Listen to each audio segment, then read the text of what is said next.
Bonjour, voilà désormais un an que j'ai créé la société et j'étais loin de m'imaginer que j'allais passer par autant de galères, que j'allais connaître autant de péripéties et que la partie était loin d'être gagnée. Mais s'il y a bien une chose que je m'étais promise de faire quand j'ai créé cette société, c'était de ne jamais abandonner et d'aller le plus loin possible jusqu'au point d'y arriver. Parce que j'avais toujours en tête l'image de l'enfant qui apprend à marcher, qui fait un pas, qui chute, qui se relève, qui fait un autre pas, un deuxième pas, qui rechute, et etc. etc. Jusqu'à quel point il va chuter pour finalement réussir et apprendre à marcher.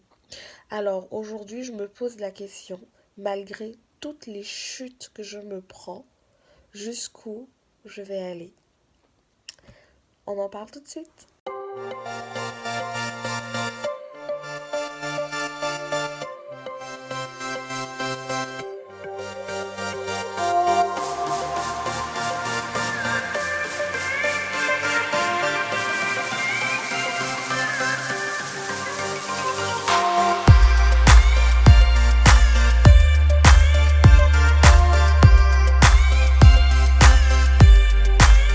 Alors, il y a quelques jours, j'ai reçu le coup de fil de mon associé et on a fait le point.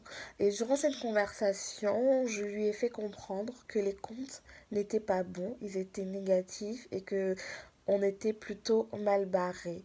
Et pendant une demi-heure à peu près de conversation, je me rends compte que mon associé est plus partante pour déclarer forfait. Ça me tiraille quand je raccroche, ça me tiraille, je me pose des questions, je réfléchis et le doute a commencé à s'installer.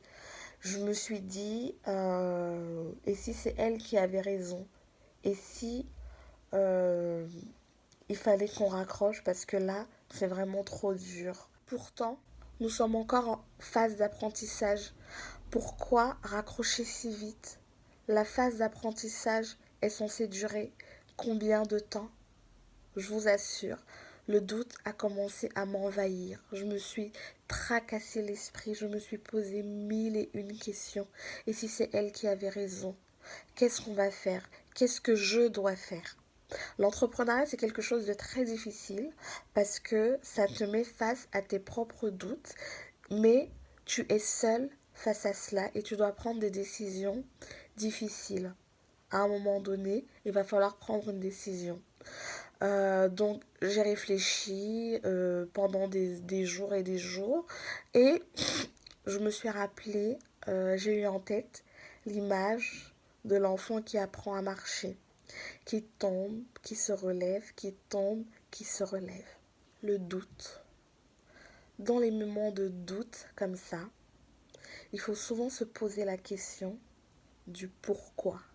Le pourquoi du comment. Pourquoi est-ce que j'ai décidé de créer cette société? Qu'est-ce qui m'a motivé? Quelles étaient mes motivations? Pourquoi je suis passée de l'autre côté de la peur et j'ai finalement créé la société? Pourquoi? C'était pas évident. Ça c'est vrai. C'était vraiment pas évident. Mais je l'ai fait. J'ai créé cette société. Si maintenant je décide d'arrêter, tout ce que j'ai fait par le passé n'aura servi à rien. Ça aura servi à quoi? Pourquoi est-ce que j'ai passé un an à me triturer l'esprit, à monter, à descendre, à aller prendre des colis, à veiller tard, si, à quelques difficultés, j'arrête? Ma volonté de réussir est plus forte que ma peur. Ma volonté de réussir est plus forte que ma peur. Peu importe les coups et les nombreux coups que je me prends, je tombe, je me relève, j'avance. Je mets ça sur le coup de l'expérience. Je ne tomberai pas de la même façon, je ne tomberai pas au même moment, mais dans tous les cas, je continue d'avancer. Dernièrement, j'ai un client qui, je lui ai fait son conteneur. Le conteneur est arrivé et depuis 2 mois, il a disparu, il s'est fait la malle. On ne sait pas où il est. On ne sait rien du tout. Sauf que le conteneur, vu que je l'ai envoyé, il va bien falloir répondre de ça. Donc, tous les frais qui vont afférer au retour du conteneur en France, ce sera à mes frais. Je n'ai pas de trésorerie. Comment je fais? Est-ce une raison suffisante pour dire ok, bon bah j'arrête parce que j'ai pas la trésorerie? Cette expérience, par exemple, m'a fait comprendre que la plupart des gens arrêtent, ne vont pas au bout de leur engagement parce que la volonté n'est pas assez forte. À la moindre difficulté, ils arrêtent. Et ils vont avoir des raisons, toutes les raisons valables qui leur sont propres. Oh, c'est parce que le gouvernement a fait ça. Le contexte économique est pas terrible. Oh, j'ai pas de ressources. Comme moi, par exemple, j'ai pas de trésorerie. Et ben alors on arrête?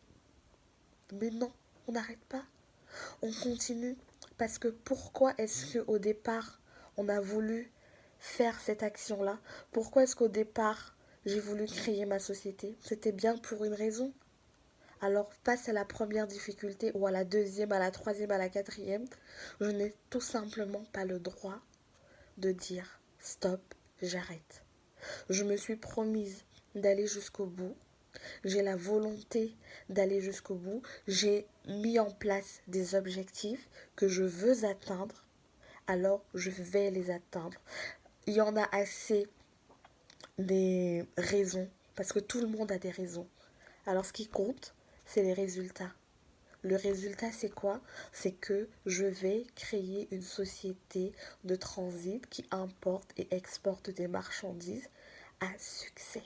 Je vais le faire. Je vais créer une société à succès. Alors, peu importe tous les coups que je vais me prendre, je vais toujours continuer de l'avant parce que ma volonté est plus forte que ma peur. Et on a tous des peurs. On a tous des peurs. C'est normal d'avoir peur. Mais c'est ça qui fait que le jeu en vaut la chandelle.